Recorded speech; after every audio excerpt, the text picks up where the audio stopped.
Bien, hermanos, vamos a continuar entonces con nuestros estudios de los atributos de Dios. Y el día de hoy vamos a hablar de la gracia de Dios. ¿Qué podemos aprender sobre la gracia? Así que nosotros vamos a estar tratando estas tres preguntas o tres aspectos en realidad. En primer lugar, ¿cómo definimos o cómo definiríamos este atributo? En segundo lugar, ¿qué nos enseña este atributo sobre el carácter de Dios y nuestra relación con Él? Y en tercer lugar, ya como más de aplicación, es si verdaderamente entiendo y creo en este atributo de Dios, cómo eso cambia nuestra manera de vivir y también de relacionarnos con los demás. Entonces la idea es que ustedes piensen en esos tres ámbitos para después al final podamos responderlos juntos, ¿ya? Así que les invito a que puedan buscar en sus Biblias la carta de Pablo a los Efesios. Vamos a leer el capítulo 2 y vamos a leer ahí algunos versículos. Efesios 2, del 4 al 10. Así que búsquenlo y vamos a leerlo. Efesios 2, del 4 al 10. Ya, también lo tengo ahí proyectado por si alguno no lo encuentra o anda sin su Biblia. Ya, lo vamos a leer de forma alternada. Efesios 2, del 4 al 10. ¿Lo tienen? ¿Sí? Vamos a leerlo entonces de forma alternada. Dice así: pero Dios, que es rico en misericordia, por su gran amor con que nos amó, aún estando nosotros muertos en pecado, nos dio vida juntamente con Cristo, por gracia sois salvos. y juntamente con Él nos resucitó y asimismo nos hizo sentar en los lugares celestiales con Cristo Jesús, Para mostrar a los siglos venideros las abundantes riquezas de su gracia en su bondad para con nosotros Jesucristo.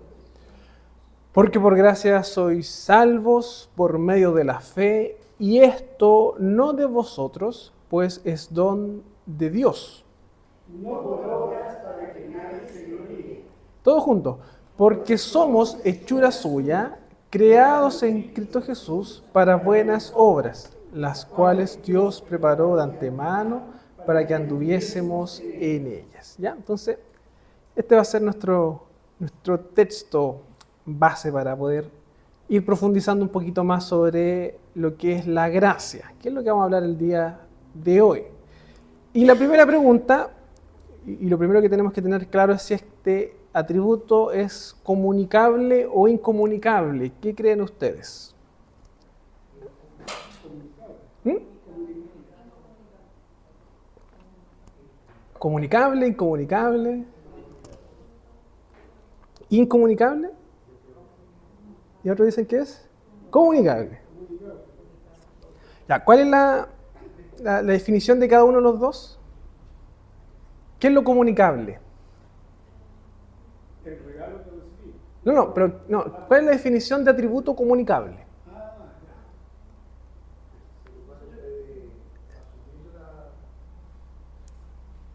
El atributo pudiendo cumplir, por decir perdón, es comunicable, porque nosotros podemos perdonar, ¿Ya?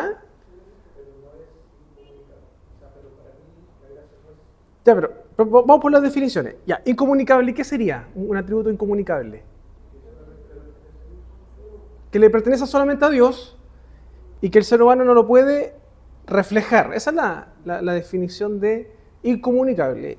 Y comunicable es un atributo que es de Dios, pero que Dios también permite que el ser humano pueda reflejarlo. ¿Ya? Entonces, dado que tenemos la duda, vamos a responder esta pregunta al final, ¿ya? En función de lo que vayamos conversando.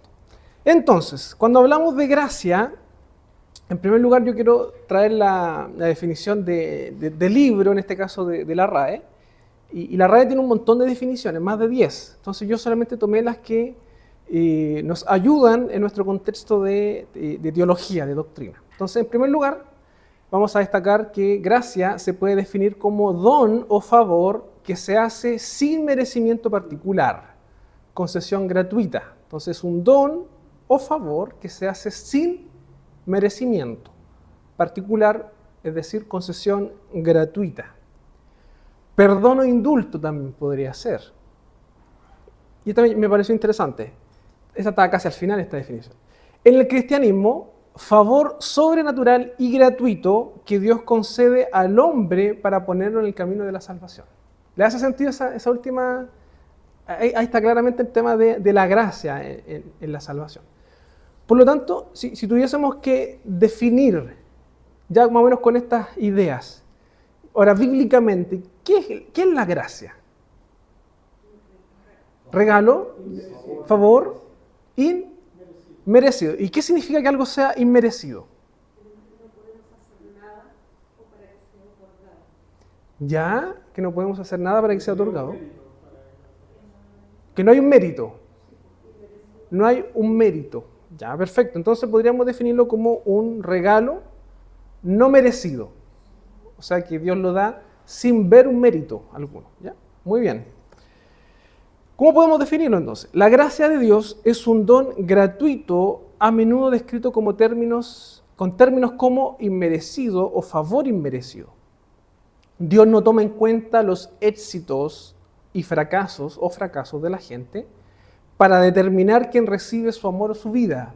Ya no es que Dios esté preveyendo si es que vamos a ser exitosos o no para luego darnos la gracia, no. En lugar de ello, desde la intención bondadosa de su voluntad, Dios otorga toda bondad gratuitamente y además en la Biblia Él mismo se describe como lleno de gracia. O sea, Dios se define y se muestra como lleno de gracia, que en Él está la gracia. Entonces, nuevamente reafirmamos esta idea de algo regalado, gratuito, pero que también es inmerecido. Y cuando hablamos de algo que es inmerecido, tenemos que también poner en nuestra mente el hecho de que nosotros no hacemos nada para recibirlo. Eso es inmerecido. Pero por otro lado, uno podría decir, uno hace todo lo contrario para no merecerlo. ¿Ya? Es como, por ejemplo, y aquí usted podrá decir si está bien o no, pero por ejemplo, cuando un padre coloca ciertas normas a un hijo y le dice, si tú haces tales cosas, yo te voy a recompensar con algo. Pero a veces el hijo no es obediente, no cumple con eso, y al contrario se porta peor que eso. Eso es como hacer todo el mérito contrario.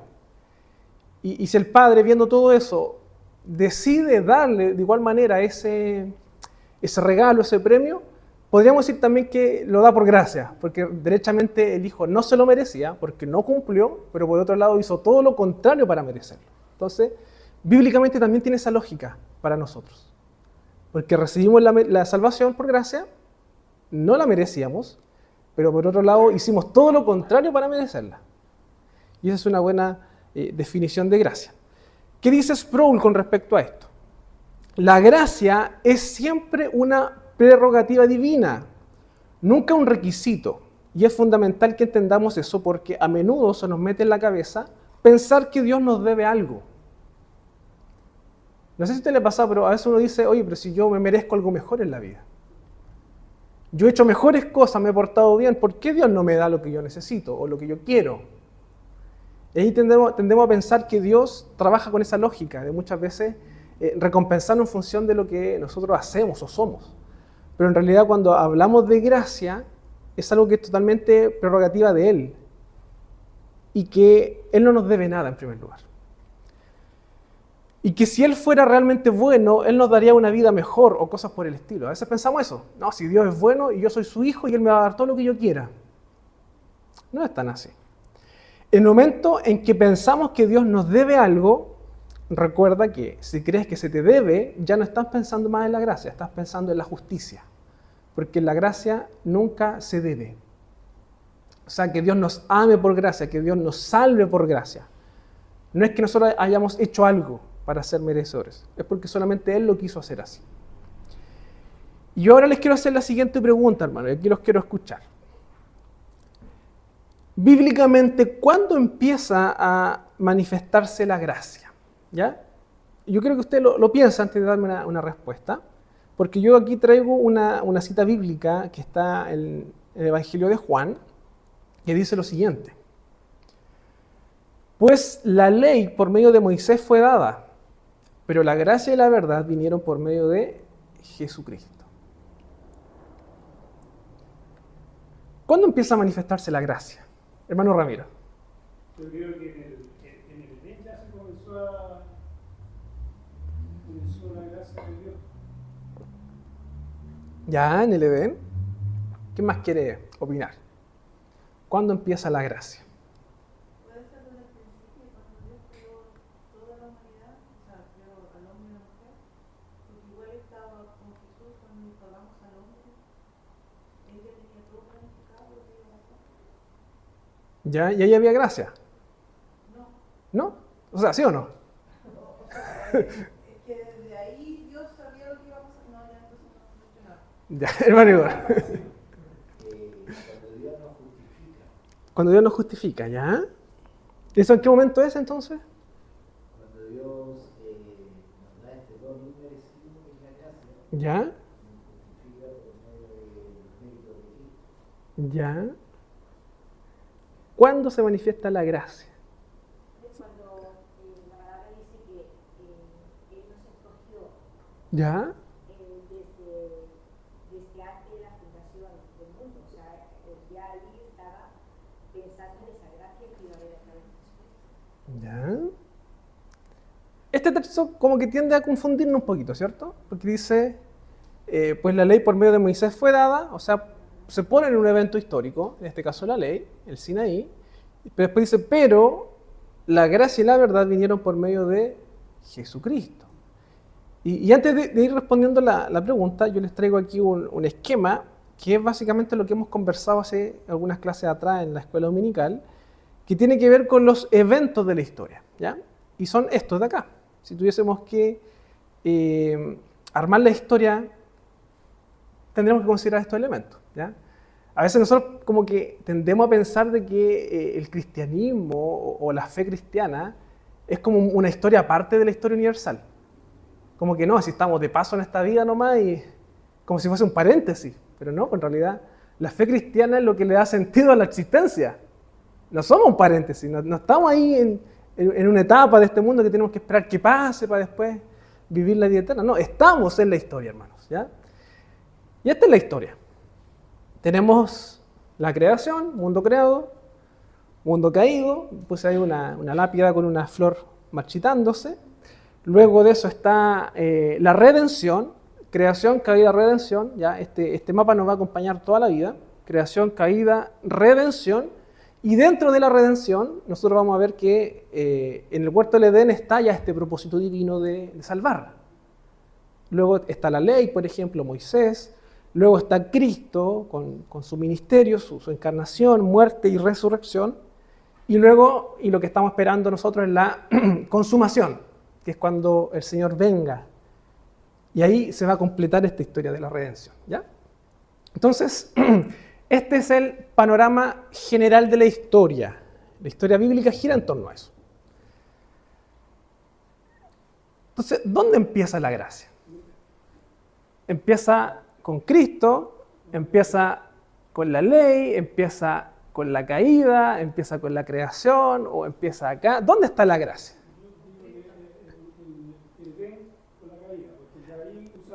Desde acá, desde aquí para adelante.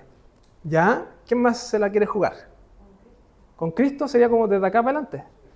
¿Ya? ¿Con Cristo? ¿Quién más? ¿Quién más se anima a una última opinión? Pero quiero hacerlos pensar, Yo estoy de acuerdo, más o menos como dice su hermana Diana, que ¿Ya? Y obviamente la gracia tiene que estar también acompañada ahí, desde el comienzo. ¿Ya? ¿Qué es la gracia? ¿Cómo lo definimos delante? Es un regalo inmerecido, ¿cierto? A alguien, ya, perfecto. Regalo inmerecido a alguien. Entonces yo voy a empezar a ir descartando. En primer lugar, si la gracia empieza acá en el ministerio de Cristo, estamos en un problema. Porque ¿qué pasa con todos estos personajes de acá? Y ahí vemos, por ejemplo, casos de Noé, que halló gracia. Entonces ahí ya tenemos una incongruencia. Pero eso nos lleva a que este texto tengamos que entender lo que está diciendo realmente. ¿Ya? Pero podemos verlo después. Entonces, la gracia no es que haya partido acá. De hecho, sabemos que Jesucristo es la gracia, pero Jesucristo es eterno también. Entonces, ya nos amplía un poco más este panorama. Otro hermano dijo que empezaba acá, desde la caída, ¿cierto? Cuando Adán y Eva pecan, Dios muestra su gracia y ellos no son consumidos por la ira eterna, por decirlo de alguna forma. ¿Ya? Y yo creo que eso está correcto, ahí hay gracia. Pero lo que yo les quiero decir en realidad es que yo bíblicamente veo que la gracia empieza acá, en toda la historia. Dios siempre se relacionó con gracia. Y eso es lo que quiero que veamos ahora, ¿ya?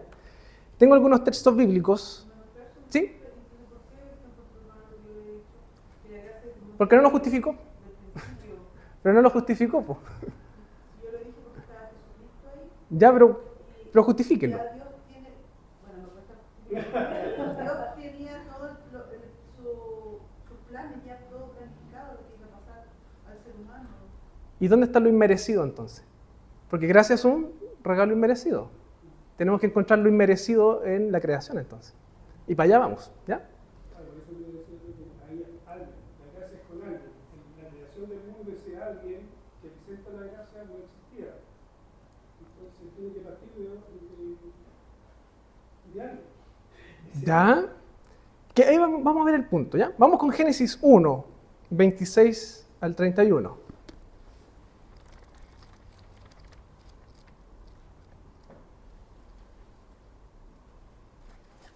Génesis 1 es el relato de la creación.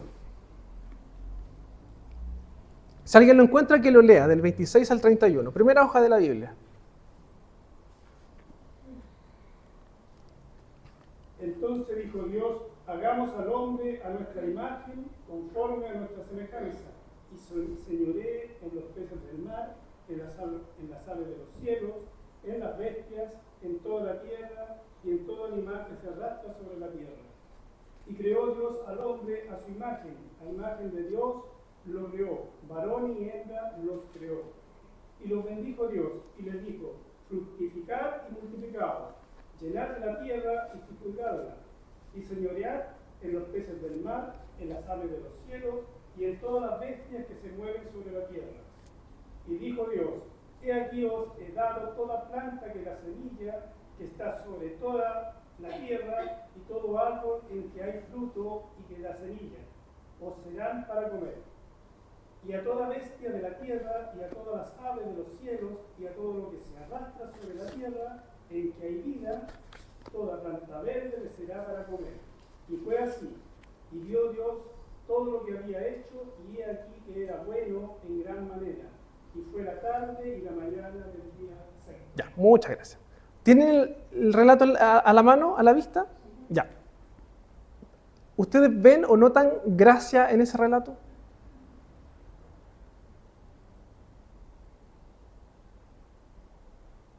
¿Hay manifestación de gracia ahí?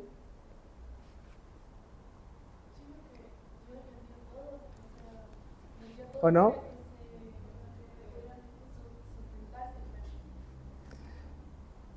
De partida, lo primero que es una señal de gracia es que Dios haya hecho al hombre conforme a su imagen. O sea, fue un regalo inmerecido. Ningún otro elemento creado tiene esa cualidad. Solo el ser humano. ¿Y lo merecemos? Posiblemente no. ¿Qué más dice? Y señoree. ¿Qué significa eso? ¿Gobernar. le da el privilegio al ser humano de gobernar la creación de Dios. Eso es gracia. No hay ningún mérito alguno. ¿Qué más? Y creó Dios al hombre a su imagen de Dios lo creó, varón y hembra los creó. ¿Se dan cuenta? Al menos ya tenemos identificado dos cosas de gracia ahí. Luego, 28. Y los bendijo Dios. O sea, no conforme con eso, les da una bendición. Y les dijo, fructificad y multiplicaos, llenad la tierra y sojuzgadla, y señoread de los peces en el mar, en las aves de los cielos y en todas las bestias que se mueven sobre la tierra. Nuevamente, se reafirma esta idea de la bendición. Dios perfectamente pudo haber creado al hombre y haberlo dejado ahí como cualquier criatura. Pero Él, por gracia, decide darle algo más que eso y forma una relación pactual con Él, que es lo que vemos después en el relato del capítulo 2. Después, 29. Y dijo Dios, he aquí que os he dado toda planta que da semilla que está sobre la tierra, y todo árbol que hay en el fruto y que da semilla, os serán para comer. O sea, a pesar de todo ya lo descrito, les dice, todo lo que ustedes ven ahí va a ser para que ustedes coman. Ni siquiera es como que tienen que trabajar, sino que tienen que comerlo nomás. Y a toda bestia de la tierra y todas las aves del cielo y a todo lo que se arrastra sobre la tierra en que hay vida, toda planta verde les será para comer. Y vio Dios lo que había hecho, y he aquí que era bueno en gran manera, y fue la tarde y la mañana el día sexto. O sea, en el relato de la creación ya vemos gracia.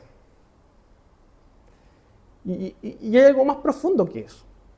Hermanos, Dios no estaba obligado a tener una relación pactal con el ser humano.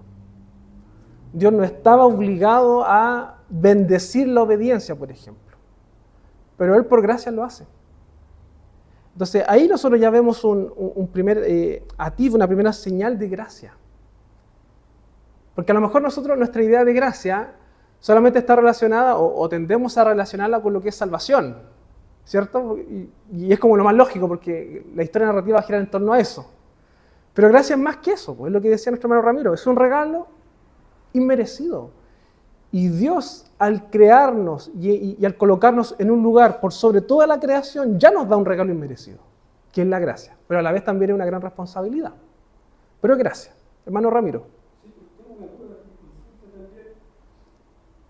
Pero en lo que decía yo, que al hombre ser formado y puesto en él, ahí comienza la gracia, porque sin hombre, ¿habría gracia igual? ¿Cómo? Si no hubiera creado al hombre, ¿hubiera habido gracia igual?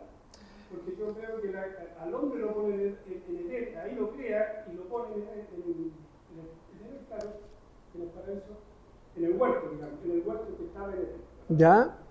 Entonces, ¿para qué? Para la gracia. ¿Para el hombre creado o para la creación en general? Ah, buena pregunta. Bueno, en primer lugar, Dios es gracia, en esencia. Es su atributo, por lo tanto, no es que Él haya empezado a hacer gracia una vez que estaba el hombre. No, Dios en sí es gracia.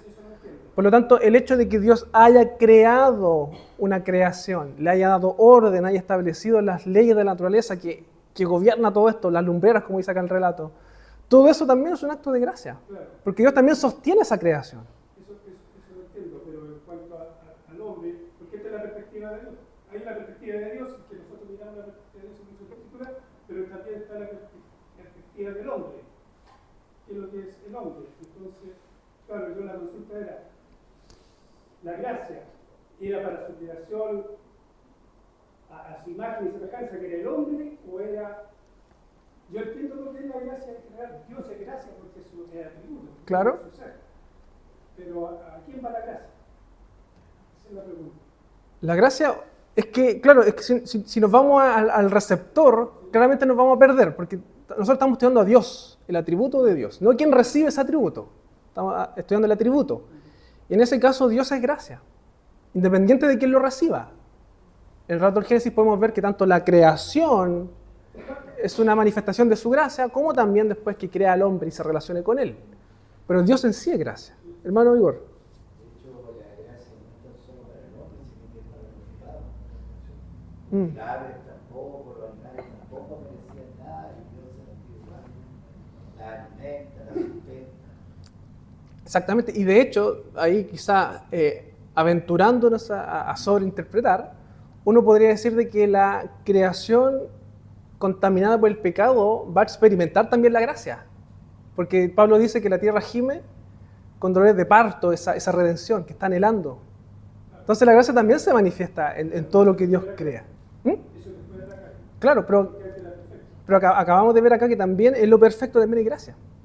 Porque Dios es gracia. ¿Ya? Entonces, en primer lugar, ya el hecho de crear y que Dios tenga una relación con el ser humano y que le provea y que le bendiga, ya es un acto de gracia. Ni siquiera hemos visto la caída, pero ya que Dios quiera establecer un pacto y relacionarse con su creación, es un acto de gracia. ¿Ya? Sí, exactamente. Vamos con Génesis 3, y ahí vamos a ver cómo ya en la caída vemos también la gracia. Génesis 3:15.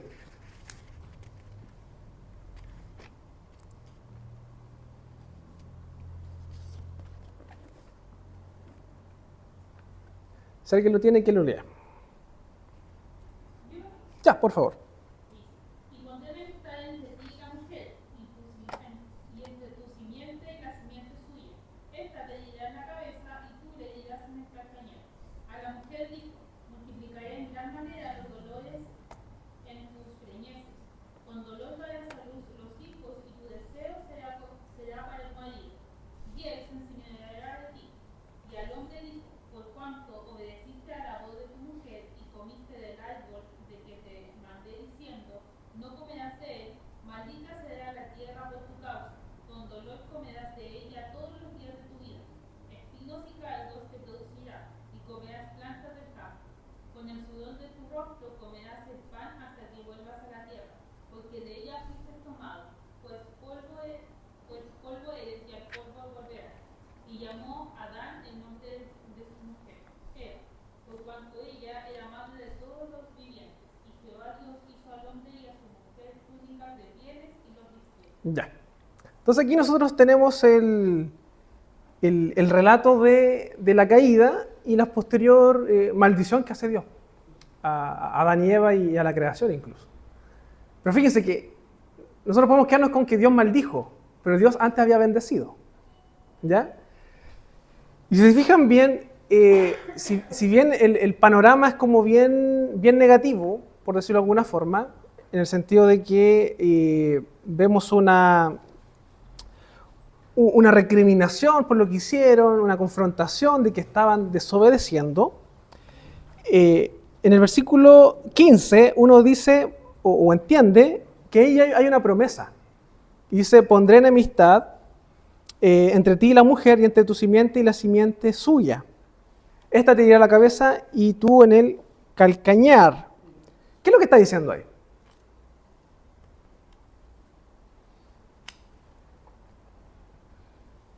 ¿Qué está diciendo el Señor en esa frase?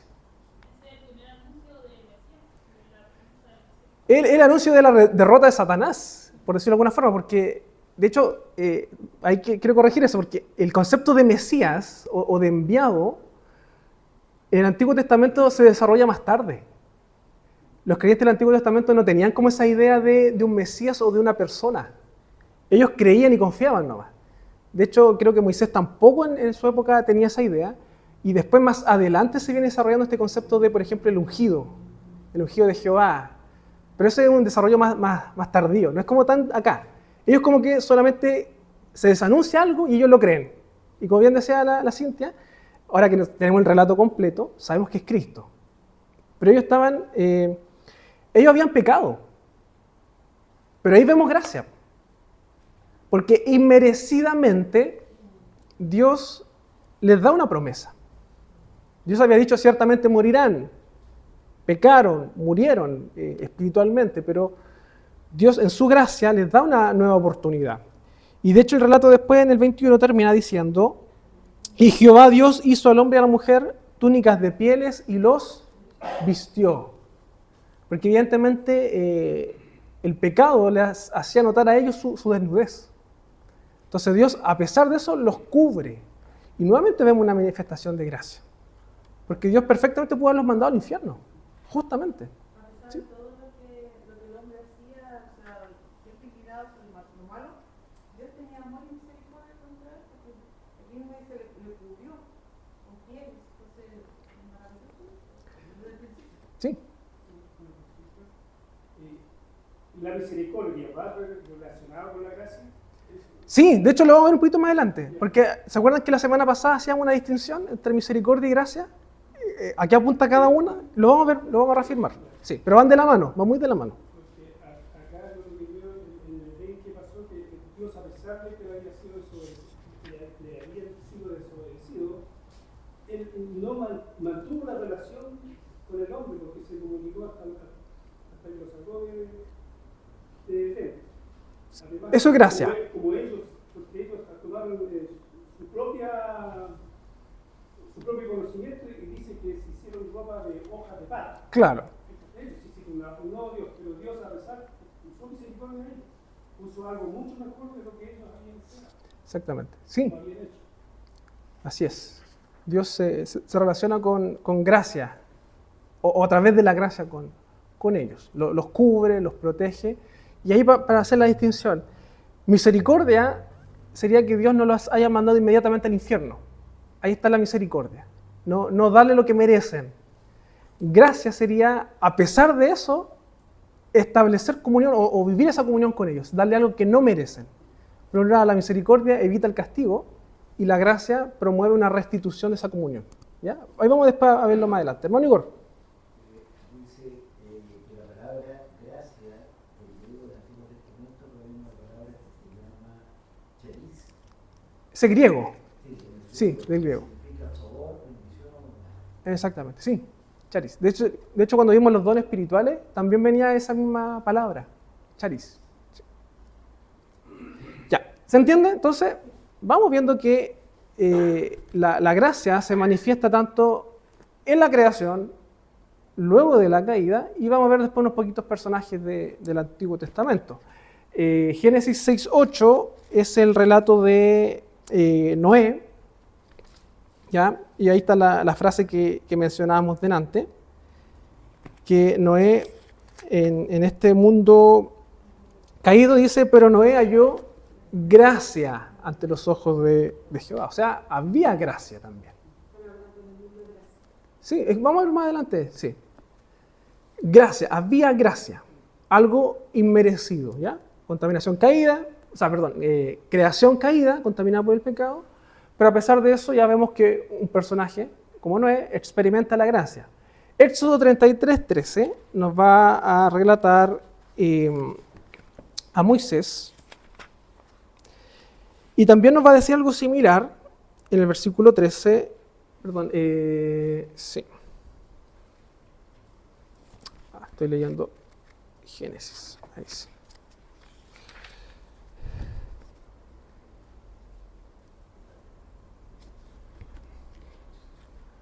Éxodo. Sí, si alguien lo tiene que lo lea. Yo me enredé. Ahora pues, si he hallado gracia en tus ojos, te ruego que me muestres ahora tu camino, para que te conozca y halle gracia en tus ojos, y mira que esta gente es pueblo tuyo. Ya, nuevamente entonces tenemos una referencia de gracia, en este caso Moisés, y de hecho, si ustedes ven la historia del pueblo de Israel, claramente hay gracia ahí. O sea, ese pueblo no merecía mantener una relación con Dios, a pesar de su infidelidad. Vemos la historia de jueces, y claramente también hay gracia. O sea, un pueblo que era desobediente, Dios les mandaba las consecuencias, ellos pedían liberación, Dios levantaba a un juez y volvían a reincidir. Gracias nuevamente. Es un regalo inmerecido, vemos también eso ahí. Y ahí tenemos ejemplos de Caín, que pertenece a la segunda generación ya caída, que también tiene, a pesar de no haber agradado a Dios con su ofrenda, Caín igual recibe gracia. Porque Caín en un momento dice, si yo me voy o si huyo, me van a matar. ¿Y Dios qué hace con él? le pone una marca. Y de hecho después el relato bíblico nos muestra que Caín tiene descendencia y hay una continuación de su linaje. Pero ahí vemos la gracia también. El caso de Abraham también, que tenía también sus contras, que a lo mejor no era digno de merecer, pero también recibió gracia. Y Abraham, como dice la palabra, le creyó a Dios y fue contado por justo. O sea, ni siquiera tuvo que hacer algo bueno, sino que solamente creer algo. Y ahí lo que le decía a la Cintia, las promesas en el Antiguo Testamento no eran tan claras. Porque ¿qué le dijo el Señor a Abraham? De ti o de tu descendencia voy a traer un libertador, un Mesías que va a reunir las naciones. ¿Eso le dijo? No, le dijo que en ti serían benditas todas las familias de la tierra. Y es como algo bien amplio, por decirlo de alguna forma, no es muy claro. Pero eso bastó para que Abraham creyera y fuera contado por justo ante Dios. El caso de Jonás también. Profeta enviado a predicar, rehúsa de eso, se revela ante Dios y aún así Dios le muestra gracia. El caso de David también, típico, uno de los grandes baluartes del judaísmo, también un pecador. De hecho, cuando él es confrontado con Natán, a través de Natán le cuenta una historia. Y David dice, no, esa persona tiene que morir, pagar. Y Natán le dice, no, pues eres tú. También hay gracia y, o sea, Dios también, a pesar de eso, Dios también le muestra gracia, lo cual no quita que también haya sufrido algunas consecuencias, pero la gracia está, ¿ya? Entonces, ¿cómo entendemos entonces este pasaje? Juan 1:17. Por la ley, por medio de Moisés fue dada, pues la ley por medio de Moisés fue dada, pero la gracia y la verdad vinieron por medio de Jesucristo. ¿Cómo entendemos eso?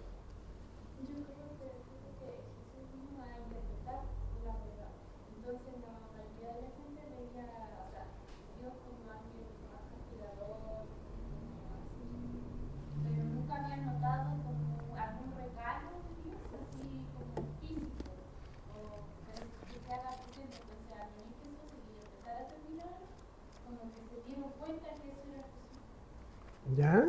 Porque a los milagros que había visto era como más, no sé, como de la atmósfera, como que se debería pasar. Pero nunca salvar a un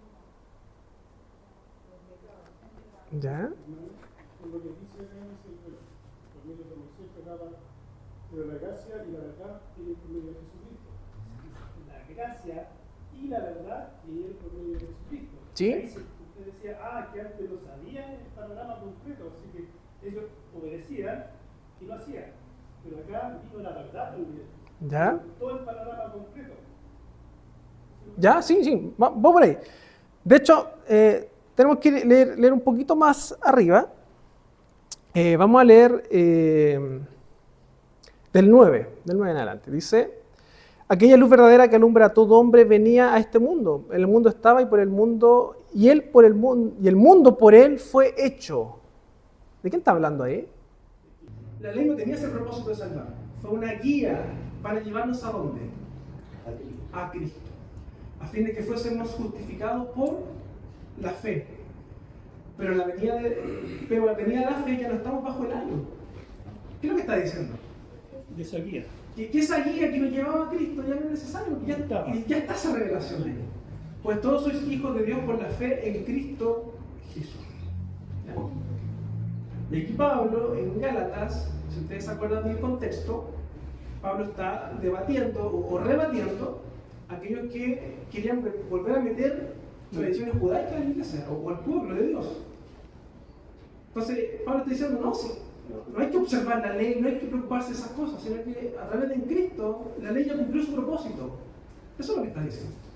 Y la ley tenía un propósito de apuntar hacia Cristo. ¿Ya? Hermano, Sí. que la ley, estamos hablando de los 10 mandamientos, ¿verdad? Sí, va a depender del contexto bíblico, pero por lo general sí, va a apuntar al mandamiento. Ya. Tiene su efecto hasta la llegada de Cristo. Y de ahí para adelante, No sirve. no es que no sirva, pero ¿qué pasa ahí? Ah, ya. O si es que es así. Sí, entiendo la pregunta.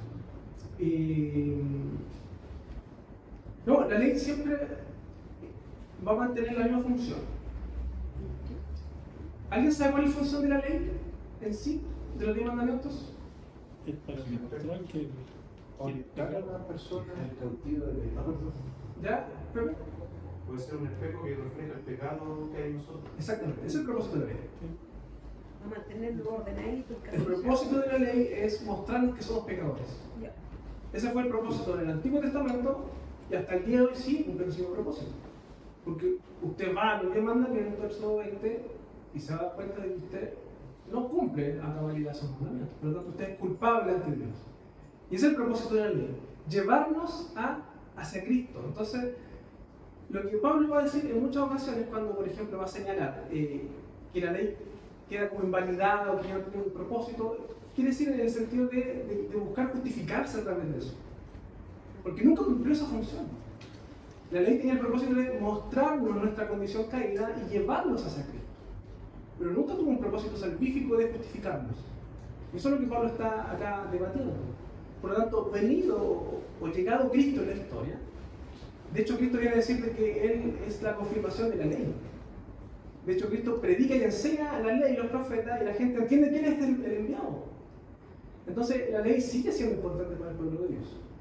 Yo he escuchado algunos comentarios de gente que dice que la ley ya no tiene importancia, que para los cristianos no debería ser de interés el leerla, el estudiarla, incluso el esforzarse por cumplirla. Yo creo que es todo lo contrario. Ahora que tenemos a Cristo, con mayor razón, debemos esforzarnos en cumplir la ley. No para ser salvos, sino por amor a Cristo, entendiendo que Él la cumple.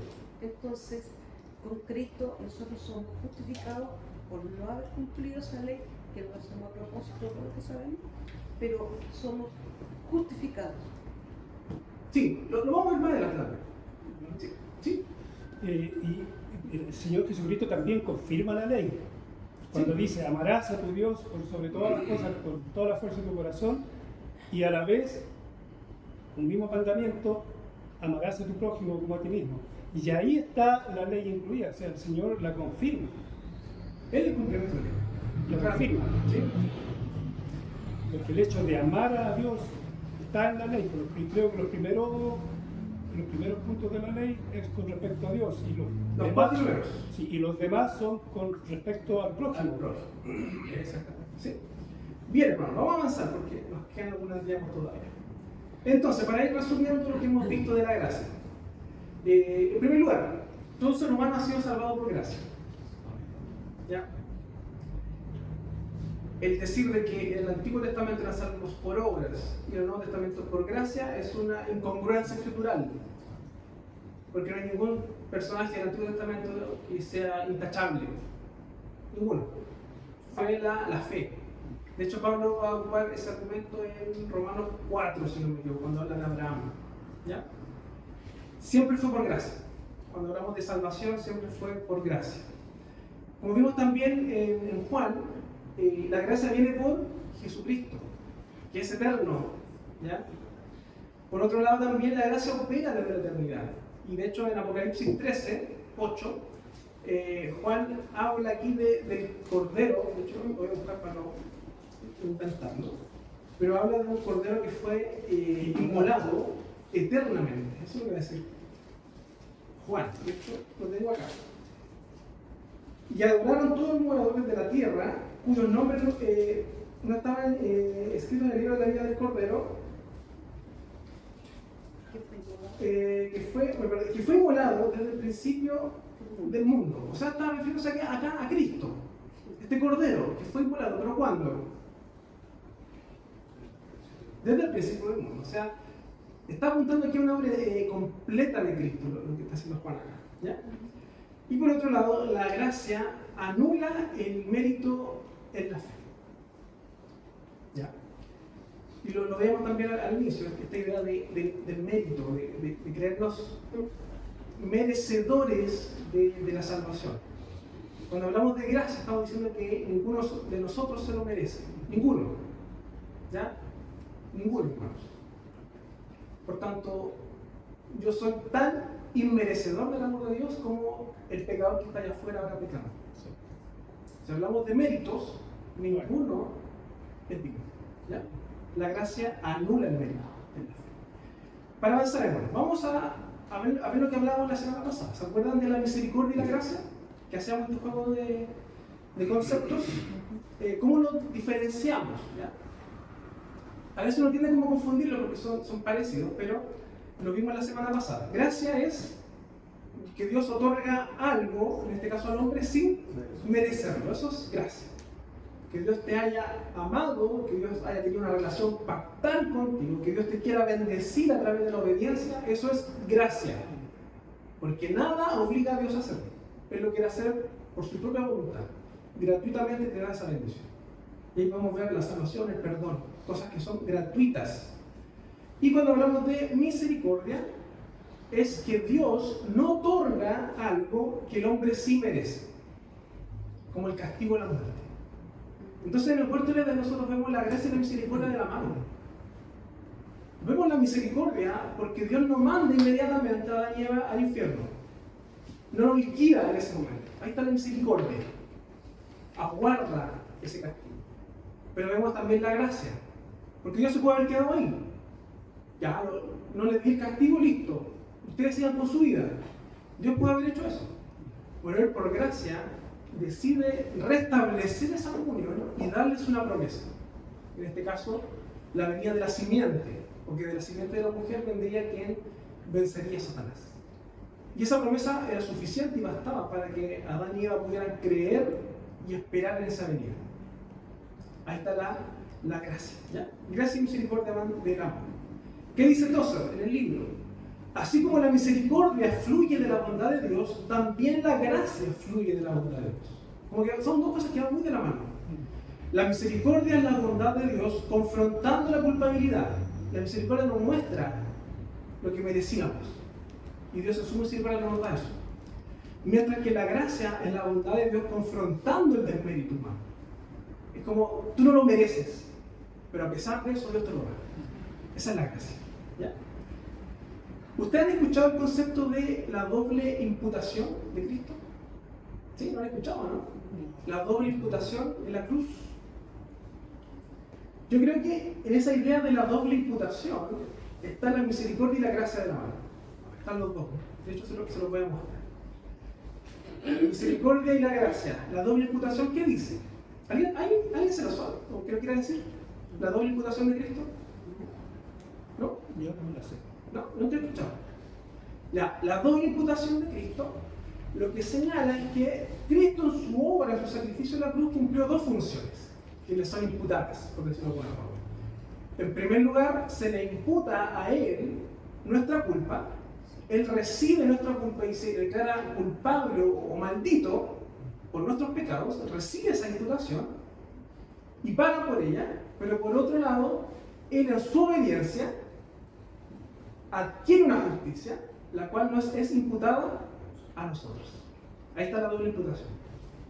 Jesús se le imputa nuestro pecado y Él nos traspasa, nos imputa su justicia. Y ahí estamos. Misericordia. Nuestras culpas no las cargamos nosotros. Ahí está la misericordia de Dios, sino que son cargadas por Cristo en la cruz. Ahí está la misericordia. Porque éramos nosotros los que teníamos que haber estado en la cruz. ¿Ya? Pero no contento con eso, el Señor también mostró su gracia. Y esa justicia, esa obediencia de Cristo nos atribuye, se nos imputa a nosotros. Y ahí está esta idea de la misericordia y la gracia actuando en la obra de Cristo. Nuestras culpas le son imputadas a Él. Y uno podría decir, bueno, si Cristo murió por nosotros, Él ya pagó nuestra deuda y estamos listos. Y ahora podemos vivir como queramos. No. Pero ahora también su justicia es imputada a nosotros y nos restituye nuestra comunión con Él. Y ahora somos hijos de Dios. Va muy, muy de la mano la misericordia y la gracia. Y para terminar, hermanos, vamos a hablar sobre una distinción de la gracia. Porque lo veíamos al inicio, de una gracia general, pero también de una gracia particular, específica. Yo creo que eso a veces nos causa un poquito de confusión. Y para eso vamos a utilizar el concepto de gracia común. ¿Lo han escuchado? ¿Gracia común? Si tuviésemos que entender la gracia, cómo Dios manifiesta su gracia, podemos separarla en dos grandes grupos. Gracia común y la gracia especial o salvífica, que es la que nosotros vamos a ver en particular en los relatos de Pablo, por ejemplo, cuando habla de la salvación. ¿Qué es la gracia común? La gracia común es el favor de Dios para toda la humanidad. ¿Con toda la humanidad? Sí. Dios muestra su gracia para toda la humanidad. Él sostiene la creación, lo que veíamos al inicio en Génesis. El hecho de que Dios haya creado y ordenado la creación y que la tenga funcionando, ya es un acto de gracia. Mateo 5:45, ¿saben quién lo tiene? Por favor.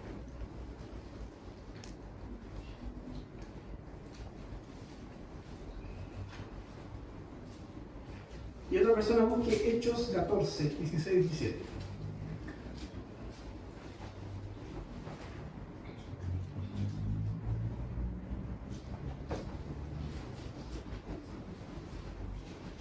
Hechos 14, 16, 17 dice: en las edades pasadas él ha dejado a todas las gentes andar en sus propios caminos, si bien no se dejó a sí mismo, sin testimonio, haciendo bien, dándonos lluvias del cielo y vientos fructíferos, llenando de sustento y de alegría nuestros corazones.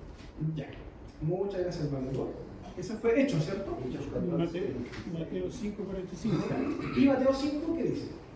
Para que seáis hijos de vuestro Padre que está en los cielos, que hace salir su sol sobre los malos y buenos, y que hace llover sobre los justos e injustos. Ya. Ahí vemos entonces, primero en Mateo que dice que Dios hace salir el sol sobre malos Y buenos. y hace llover sobre justos e injustos. O sea, tanto pecadores como justos reciben esta bendición de que la naturaleza, la creación siga funcionando y que tanto el impío pueda, por ejemplo, trabajar y labrar la tierra, por ejemplo. ¿Ya? No es que Dios le castigue y no lo deja trabajar ni cultivar, ¿no? Ellos también pueden hacer. Es parte de esto, ¿ya? Y en Hechos 14, 16, 17, bueno, aquí está Pablo mostrando también cómo ha sido Dios con el ser humano. Y acá está diciendo que en las edades pasadas Él ha dejado a todas las gentes andar sus propios caminos. Si bien no se dejó a sí mismo sin testimonio, haciendo bien, dándonos lluvias del cielo y tiempos fructíferos, llenando de sustento y de alegría nuestros corazones. O sea, aquí Pablo está predicando y confrontando, pero está mostrando de que Dios, a pesar de eso, proveía y dejaba de que las personas pudiesen producir y alegrarse también de eso y tener sustento. Entonces, cuando hablamos de gracia común, nos vamos a referir a esa gracia que es común para todos los hermanos. ¿Ya? Y aquí yo también me atrevería a decir de que dentro de la idea de gracia común vamos a encontrarnos personas muy inteligentes en el mundo, que no son cristianas a lo mejor, y que van a contribuir con avances científicos a lo mejor, curas para enfermedades. Vamos a encontrar artistas muy buenos a lo mejor, que no son cristianos, creyentes, pero musicalmente son muy buenos a lo mejor. Pintores, escultores. Ahí nosotros vemos que hay gracia común. Pero no es una gracia que te lleva a la salvación, sino que Dios, en su bondad, brinda también esa gracia. De que personas, por ejemplo, que no son cristianas, puedan ser buenos padres. Eso es gracia. Personas que no son cristianas, pero que de alguna forma sienten en su corazón ayudar y ser filántropo, ahí hay gracia también. ¿Ya? Entonces, ahí está esta idea de la gracia común. Y algunos también señalan de que el hecho de que la ley natural esté guardada en el corazón del ser humano también es una especie de gracia común. Porque en cierto sentido el ser humano tiene una idea de ética. Hay como una idea general de ética, de lo que es bueno o malo. Eso también es gracia común. De que el Señor pone en el corazón del ser humano esa noción de justicia, de lo bueno y de lo malo. ¿Ya? Y cuando hablamos de gracia especial o salvífica, vamos a hablar de esa gracia que es en favor del pueblo de Dios y que tiene que ver con la salvación y también la santificación. o la regeneración también. Esa gracia particular que nos permite inmerecidamente ser renovados en nuestro corazón, creer en Cristo y vivir en santidad. Esa es la gracia especial o santifica, ¿ya? Sproul, ¿qué dice con respecto a la gracia común? La gracia común se refiere a la bondad y los beneficios y los favores que Dios derrama libremente a las personas, sean creyentes o no. Pero no solo estamos hablando de la lluvia, como veíamos en los textos bíblicos. Estamos hablando de una multitud de favores que son disfrutados por personas que no están en comunión con Dios a través de la redención personal. Y vemos que estas cosas que Dios hace son para preservar su creación. ¿Ya? De hecho, también algunos llegan a la conclusión de que cuando Pablo, por ejemplo, habla de orar por las autoridades o por los gobernantes, en teología también se llega a esa conclusión, de que el hecho de que Dios haya impuesto o colocado autoridades es para que el pecado del ser humano no se desgobierne, por decirlo de alguna forma. El hecho de que Dios deje autoridades para que haya una regulación en la vida. La justicia, las leyes, también es gracia. Porque si no, el ser humano andaría conforme a sus propias pasiones, haciendo lo que él quiere. Entonces, el hecho de tener gobernantes apunta a eso. De hecho, el libro de Jueces, como que parte esa idea. Como no había rey, como no había quien gobernara, cada uno hacía lo que quería o como le placía. Tiene también esa idea. El hecho de tener autoridades es una muestra de la gracia común del Señor. Wayne Grudem, ¿qué dice? La gracia común no cambia el corazón humano, porque es gracia común, no es la gracia santificada. Ni lleva a las personas al arrepentimiento genuino y a la fe, y por tanto no puede salvar a las personas. La gracia común restringe el pecado, pero no cambia la disposición fundamental de nadie hacia el pecado, ni ninguna medida significativa purifica la naturaleza humana que es. ¿Qué es lo que está diciendo acá Wayne Grudem cuando habla de la gracia común? Que Dios en su gracia común retiene la maldad. ¿Ha pensado usted que si por naturaleza el ser humano es malo, usted ha pensado en el potencial que podría haber de maldad en el mundo? Deseos egoístas, homicidas. El que no esté ocurriendo eso, o que no se manifieste en gran medida, es también la gracia común. Y algunos dicen que también ahí está la obra indirecta del Espíritu Santo, que como que refrena la maldad, como que impide que el ser humano desarrolle en su totalidad su potencial de maldad. Y algunos también interpretan de que para futuro como que va a ser retirado un poco y el ser humano va a aflorar esa maldad. Es una interpretación de algunos textos. Sí, con respecto a eso, dice mucho lo que ocurre en el tiempo de Noé. Porque ahí dejó andar en su propio camino al hombre y vio en sus corazones que era pura maldad, no había nada. Entonces ahí vemos que en el hombre sí da gracia al Señor para que cambien esos corazones después de Noé. Vemos también al pueblo que estaba fuera del pueblo de Israel cuando fue sacado al desierto. Le dio gracia a ese pueblo que estaba afuera y decían que cuando fueron los espías vieron que había mucha producción, mucha miel, mucha comida, mucho fruto. Y no era para ellos mismos, sino que era para la preparación de su pueblo. También ahí vemos gracia. Exactamente. Y gracia también de la... De hecho, por ejemplo, ¿usted conoce la historia de los descendientes de Caín? Sí. ¿Quiénes son ellos? ¿O qué hicieron ellos? Ellos hicieron sus propias leyes, pues se apartaron de Dios. No, pero ¿qué hicieron ellos socialmente o culturalmente? Formando ciudades, crearon instrumentos, hicieron armas. Exactamente. Entonces, yo creo que también hay gracia, porque hay conocimiento y desarrollo. A pesar de que ellos tenían un corazón caído, de hecho nos cuenta el relato de un personaje que Lamec, ¿se acuerdan? ¿No? Sí, que como que él da un poema o canta un asesinato, como que él se jacta de eso. Entonces, bueno, ahí está la maldad del ser humano, el potencial, pero también está el desarrollo. Que a pesar de eso el ser humano puede seguir desarrollándose, puede producir, por decirlo de alguna forma, crear, construir Eso tiene una idea. Y ahí también hay gracia del Señor. ¿Ya? Bien, hermanos, vamos a finalizar con estas preguntas.